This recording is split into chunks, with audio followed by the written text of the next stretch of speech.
اور حدیث میں نبی کریم سرورد عالم صلی اللہ علیہ وسلم نے ارشاد فرمایا کہ جو نماز کو قائم کرے، یعنی اس کو ٹھیک طریقے پر ادا کرے، تو اس نے دین کو قائم کر لیا، اور جس نے نماز کے اندر نماز کو معاذ اللہ ضائع کیا تو وہ ایسا ہے جیسے اس نے دین کے ستون کو منہدم کر دیا۔ اور اللہ تبارک و تعالی نے نماز کی خاصیت یہ رکھی ہے کہ یہ انسان کی دینی زندگی کا ایک محور ہے۔ اگر نماز ٹھیک ہو تو پھر دوسری انسان کی زندگی کے اعمال بھی درست ہو جاتے ہیں، رفتہ رفتہ درست ہو جاتے ہیں۔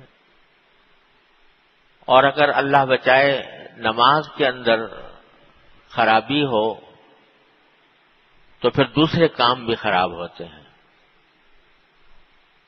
حضرت فاروق اعظم رضی اللہ تعالی عنہ نے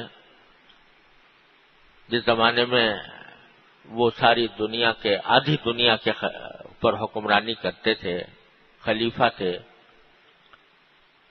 اور اس ریاست کے بہت سے صوبے تھے، حجاز تھا، عراق تھا، شام تھا، مصر تھا، اور ہر جگہ کے الگ الگ گورنر مقرر تھے۔ تو اپنی ساری قلمرو میں پوری ریاست میں ہر گورنر کو ایک پروانہ جاری فرمایا تھا، جو موطا امام مالک میں مروی ہے، کہ یہ فرمایا تھا کہ ان اہم امورکم عندی الصلاۃ او کما قال رضی اللہ عنہ، کہ میرے نزدیک تمہارے سارے کاموں میں سب سے اہم کام نماز ہے۔ یہ کس کو کہہ رہے ہیں؟ حاکموں کو بحیثیت امیر المومنین کے خطاب کر کے فرما رہے ہیں کہ تم جو ریاست کے کام انجام دیتے ہو، ان سب کاموں کے اندر سب سے اہم کام میرے نزدیک نماز ہے۔ تو جو نماز کی حفاظت کر لے گا تو وہ اپنے سارے کاموں کی حفاظت کر لے گا۔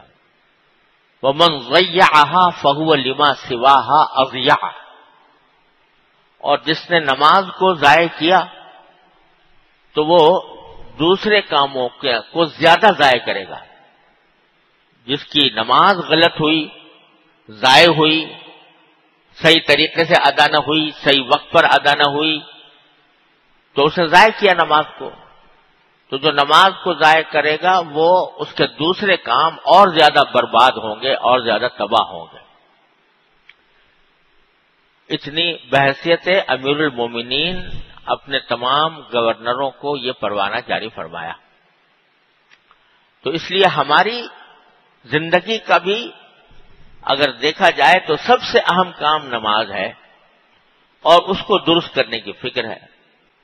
تو پہلے فرمایا کہ جماعت میں نیک بھی ہوتے ہیں، ان کی نماز غالباً قبول ہوگی، اور بروں کی نماز بھی، کیونکہ نیکوں کے ساتھ ہے، اس واسطے وہ بھی قبول ہو جائے گی۔ اس کی ایک فقہی نظیر ہے، وہ یہ کہ اگر متعدد اشیاء ایک سودے سے خریدی جائیں تو یا سب واپس کی جاتی ہیں یا سب رکھی جاتی ہیں، اور جو ہر ایک کا الگ الگ سودا ہوتا ہے تو جس میں عیب ہو اس کو واپس کر سکتے ہیں۔